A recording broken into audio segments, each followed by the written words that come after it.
퇴직 후의 하루 여러분은 어떤 순간을 가장 두려워하시나요? 통장의 숫자가 줄어드는 일일까요? 아니면 건강이 예전 같지 않은 몸의 신호일까요? 하지만 많은 이들이 말합니다. 그보다 더 무서운 건 연락이 끊기는 순간이라고. 하루의 일정이 사라지고 함께 웃던 동료들이 아무 일 없었다는 듯 사라질 때 사람은 생각보다 빨리 세상에서 지워지는 느낌을 받는다고 합니다. 오늘은 바로 그 이야기 60세에 퇴직한 한 남성의 실제 사례를 통해 은퇴 후 우리가 마주하는 진짜 두려움에 대해 이야기해보려 합니다. 서울의 한 금융기관에서 30년을 근무했던 김정수 씨, 그는 60세 정년퇴직을 맞은 그날 아침 출근 대신 양복을 차려입고 마지막으로 회사 근처 커피숍에 들렀습니다. 출근길마다 들르던 그 자리에서 커피 한 잔을 마시며 그래도 열심히 살았다고 스스로를 다독였습니다. 그런데 이상했습니다. 9시가 넘었는데도 휴대폰은 조용했습니다. 퇴직 인사 문자나 동료의 메시지 하나쯤은 올 줄 알았지만 단 한 통의 연락도 없었습니다. 혹시 단체방에 올라왔나 싶어 단톡방을 열었지만 그곳에는 이미 다른 팀 이야기들이 오가고 있었습니다. 그날 김 씨는 깨달았습니다. 자신이 없어도 세상은 너무나 잘 돌아간다는 사실을. 처음 며칠은 홀가분했습니다. 알람 없이 늦잠을 자고 아침 뉴스와 함께 천천히 식사하며 이제야 여유가 생겼다고 느꼈습니다. 하지만 일주일이 지나자 머릿속이 복잡해졌습니다. 매일 출근하던 습관이 사라지자 하루의 방향이 없어졌습니다. 점심시간이 되어도 함께 밥 먹을 사람이 없었고 저녁엔 아내와도 대화가 줄었습니다.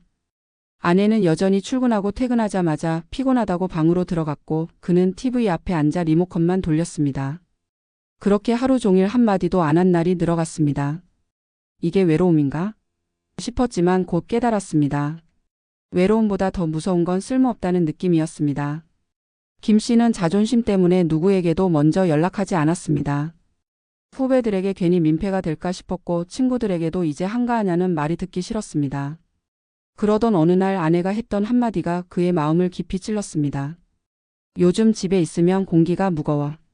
그는 그 말에 아무 대꾸도 못했습니다. 자신이 가족에게조차 부담이 되는 존재가 되어버린 듯 했습니다. 이후 그는 아침마다 습관처럼 길을 나섰습니다. 동네 도서관에 들렀다가 공원 벤치에 앉아 시간을 보냈습니다. 그렇게 몇 주가 지나자 어느 날 익숙한 얼굴이 눈에 띄었습니다. 예전 회사 동료였던 박 과장이었습니다. 반가운 마음에 인사를 했지만 박 과장은 아 선배님 퇴직하셨죠? 전 이제 다른 부서로 갔어요 라며 바쁘게 자리를 떴습니다. 그날 이후 김 씨는 집에 돌아와 거울을 보며 중얼거렸습니다. 이제 난 아무도 부르지 않는 이름이구나. 이 사례는 비단 김 씨만의 이야기가 아닙니다. 수많은 은퇴자들이 이와 비슷한 경험을 합니다. 일터에서의 관계는 대부분 역할 기반의 관계였습니다.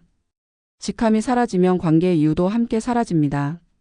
사회학자들은 이를 사회적 사라짐 소셜 디서피런스이라 부릅니다. 자신이 사회의 구성원으로서 존재감을 잃어가는 과정, 그때 가장 먼저 무너지는 건 자존감입니다. 실제로 퇴직 후 6개월 이내에 우울감을 경험한다고 응답한 이들이 70%에 달한다는 조사도 있습니다. 문제는 이것이 단순한 기분 문제가 아니라는 점입니다. 마음의 공허함은 곧 행동의 위축으로 이어지고 이는 신체 건강, 대인관계, 심지어 경제활동에도 영향을 미칩니다. 김 씨의 변화는 어느 날 우연히 시작됐습니다. 도서관에서 인문학 강좌 수강생 모집이라는 작은 포스터를 본 겁니다. 망설이다가 이름을 적었고 그곳에서 비슷한 또래의 사람들을 만났습니다. 첫 강의는 서툴고 어색했지만 누군가 자기 이야기를 진심으로 들어주는 시간이 생기자 표정이 달라졌습니다. 강의가 끝난 후 함께 식사를 하며 자연스럽게 서로의 근황을 나누기 시작했고 김 씨는 그제야 느꼈습니다. 내가 아직 말할 수 있는 사람이 있구나. 그는 그 경험을 계기로 관계의 끈을 다시 잇기 시작했습니다. 이후엔 지역 주민센터에서 사진 동아리에도 가입했습니다. 퇴직 후 처음으로 출근 아닌 약속을 가지게 된 겁니다. 매주 수요일 오후 2시 그에게는 다시 세상과 연결되는 문이 열렸습니다. 이 사례가 보여주는 건 단순한 취미생활의 효과가 아닙니다. 퇴직 이후 가장 중요한 건 관계의 재구성입니다. 회사는 우리에게 사회적 역할과 소속감을 동시에 제공합니다. 하지만 퇴직 후에는 그 두 가지가 한꺼번에 사라집니다. 따라서 퇴직자는 자신이 다시 연결될 새로운 사회적 무대를 만들어야 합니다. 그 방법은 거창하지 않습니다. 작은 모임 하나, 꾸준히 얼굴을 비추는 약속 하나면 충분합니다. 사람은 누군가 자신을 기다린다는 느낌이 있을 때 하루를 살아갈 힘을 얻습니다. 전문가들은 은퇴 후 가장 먼저 해야 할 일로 하루의 구조 만들기를 꼽습니다. 일정이 사라지면 생각이 자신을 괴롭히기 시작합니다. 나는 이제 뭘 해야 하지? 이 나이에 뭘 새로 시작해? 같은 부정적 사고가 반복되면 마음은 금세 다쳐버립니다. 그래서 하루를 의식적으로 계획해야 합니다. 아침에 일어나서 한 가지라도 목표를 세우는 것, 예를 들어 오늘은 공원 산책 30분 혹은 사진 한 장 찍기 같은 단순한 목표라도 괜찮습니다. 이 작은 반복이 마음의 안정감을 만들어줍니다. 그리고 가능하다면 그 일에 타인을 연결하세요. 함께하는 사람이 있으면 지속될 확률이 훨씬 높습니다. 또 한 가지 중요한 건 자존감의 재정의입니다. 우리는 대부분 일로서 인정받고 직함으로써 자신을 설명해 왔습니다. 하지만 은퇴 후에는 직업이 아닌 사람으로서의 나를 새로 세워야 합니다. 김 씨의 경우 오랫동안 자신을 부장으로만 인식했기에 역할이 사라지자 자신이 사라진 것처럼 느꼈습니다. 하지만 그는 나중에 이렇게 말했습니다. 이제는 그냥 정수 씨로 불리는 게 좋습니다. 그게 나니까요. 이름 석자로 다시 세상과 연결된 순간 그는 퇴직 이전보다 더 자유로워졌습니다. 은퇴 후 외로움보다 무서운 건 아무도 나를 필요로 하지 않는다는 감정입니다. 하지만 그 감정은 현실이 아니라 관계의 단절이 만든 착시일 때가 많습니다. 아직 세상은 우리를 기다리고 있고 우리가 먼저 손을 내밀기만 하면 충분히 다시 연결될 수 있습니다. 김 씨처럼 작은 용기 하나가 인생의 방향을 바꿀 수도 있습니다. 마지막으로 이런 이야기를 드리고 싶습니다. 은퇴는 끝이 아니라 다른 형태의 사회 진입입니다. 직함이 사라지면 비로소 사람의 본 모습이 드러납니다. 일의 언어 대신 마음의 언어로 관계를 맺는 시간, 그것이 은퇴 이후의 진짜 실험입니다. 오늘도 조용한 휴대폰을 보며 마음이 허전한 분들께 말씀드리고 싶습니다. 지금 필요한 건 누군가의 연락이 아니라 내가 먼저 세상에 말을 거는 용기입니다. 그 한마디가 내일의 인생을 다시 움직이게 할 것입니다. 퇴직 후의 침묵은 단지 조용함이 아니라 정체성의 붕괴다. 우리는 평생을 일 속에서 자기 존재를 증명하며 살아왔다. 출근이라는 행동은 단순히 생계를 위한 행위가 아니라 내가 사회에 속해 있다는 무의식적 선언이었다. 그런데 그 출근이 멈추는 순간 자신을 둘러싸고 있던 모든 구조가 무너진다. 사람들은 그것을 자유라고 말하지만 실제로는 무한한 공허로 다가온다. 퇴직 후 첫날의 정적은 단순한 휴식이 아니라 사회적 소속의 상실을 알리는 시작이다. 그리고 그 상실은 누구보다 조용히 그러나 무섭게 사람의 마음을 갉아먹는다. 많은 은퇴자들이 말한다. 처음에는 집에서 쉬는 게 너무 좋았다고. 더 이상 눈치 보지 않아도 되고 누구에게 보고하지 않아도 되는 삶이 달콤했다고. 그러나 그 달콤함은 오래가지 않는다. 하루 이틀은 평화롭지만 일주일이 지나면 그 평화가 불안으로 바뀌고 한 달이 지나면 그 불안이 공포로 변한다. 사람은 사회적 동물이다. 타인과의 관계 속에서 자기 존재를 확인한다. 그런데 은퇴와 동시에 그 관계가 끊기면 스스로의 존재감도 함께 희미해진다. 아무도 자신에게 기대하지 않고 아무도 자신을 필요로 하지 않을 때 사람은 나는 이제 쓸모없는 존재인가라는 질문 앞에 선다. 그 질문은 돈보다 건강보다 훨씬 무겁게 마음을 누른다. 심리학자들은 퇴직 직후의 정서를 사회적 단절 우울이라 부른다. 단순한 외로움이 아니라 존재의 근거를 잃은 상태다. 김정수 씨의 사례처럼 은퇴 후 단 한 통의 연락도 받지 못한 그날의 침묵은 인간관계의 단절을 상징한다. 퇴직 전까지 자신을 둘러싸던 사람들은 대부분 직무관계였다. 상사와 부하, 동료와 협력자, 고객과 직원. 모두 역할로 연결된 관계였다. 그 역할이 사라지면 관계도 함께 사라진다. 그리고 남는 건 오로지 자신뿐이다.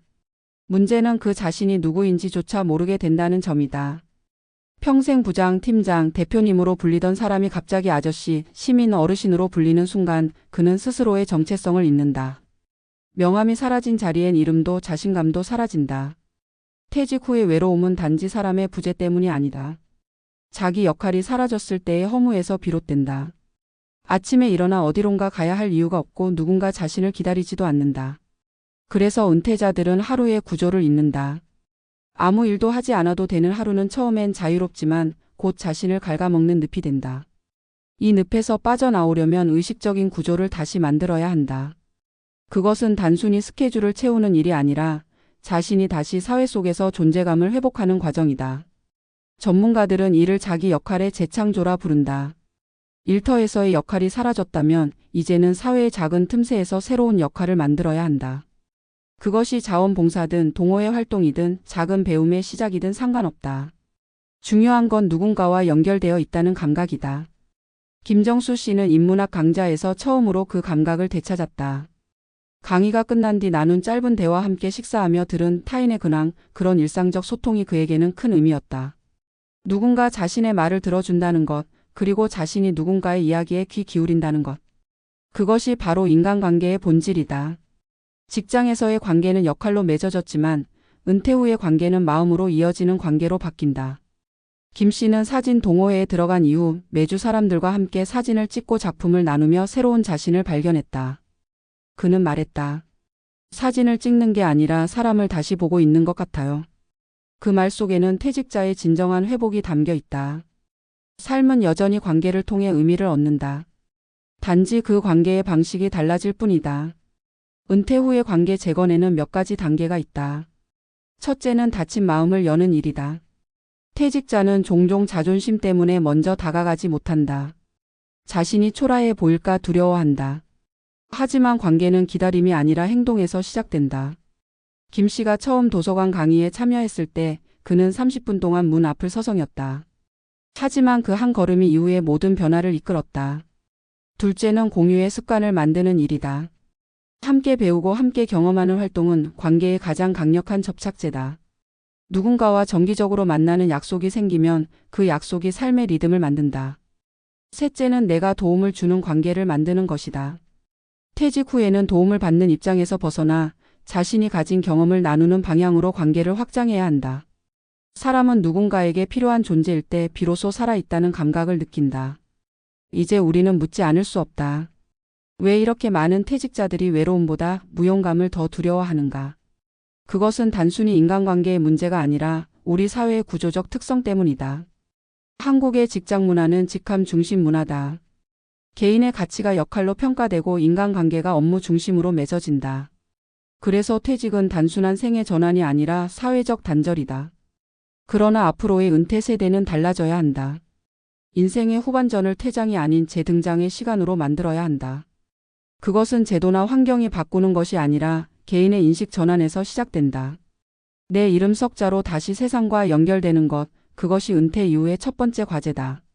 심리 전문가들은 퇴직 후 우울을 예방하기 위해 관계의 3가지 원칙을 제시한다. 첫째, 매일 한 사람 이상과 대화하라. 그것이 이웃이든 상점 주인이든 상관없다. 단 한마디의 인사가 하루의 온도를 바꾼다. 둘째, 주 1회 이상 모임에 참여하라. 정기적인 만남은 무너진 생활 리듬을 회복시킨다. 셋째, 자신이 기여할 수 있는 일을 찾아라. 기여감은 자존감을 회복시키는 가장 강력한 도구다. 작은 봉사나 재능 기부라도 좋다. 중요한 건 세상과의 연결선이 다시 이어지는 것이다. 관계의 단절은 생각보다 빠르게 찾아오지만 회복은 그보다 훨씬 더 서서히 자란다. 그러나 분명한 건 그 회복의 씨앗은 언제나 내가 먼저라는 행동 속에 있다는 점이다. 퇴직 후의 삶은 누구에게나 낯설다. 하지만 그 낯섦 속에는 다시 자신을 발견할 기회가 숨어 있다. 더 이상 누군가의 상사도 부하도 아닌 나라는 존재로 살아가는 법을 배우는 시간이다. 김정수 씨는 1년이 지난 지금 여전히 매주 동호회 사람들과 사진을 찍고 때로는 지역 전시회에 작품을 내기도 한다. 그는 말한다. 이제는 누가 연락하지 않아도 괜찮아요. 내가 나를 부르고 있으니까요. 그 말은 어쩌면 퇴직 이후 우리가 찾아야 할 마지막 답일지도 모른다. 세상은 여전히 넓고 사람은 여전히 연결될 수 있다. 단 한 번의 용기, 단 한 번의 걸음이 당신의 인생을 다시 시작하게 할 것이다. 결국 은퇴 후에 가장 큰 적은 외로움이 아니라 자기 부정이다. 나는 아직 할 수 있고 여전히 누군가에게 의미 있는 존재라는 사실을 잊지 않는 것. 그것이 은퇴 후 삶을 지탱하는 근본적인 힘이다. 사회가 나를 잊을 수는 있어도 내가 나를 잊지 않는다면 인생은 여전히 계속된다.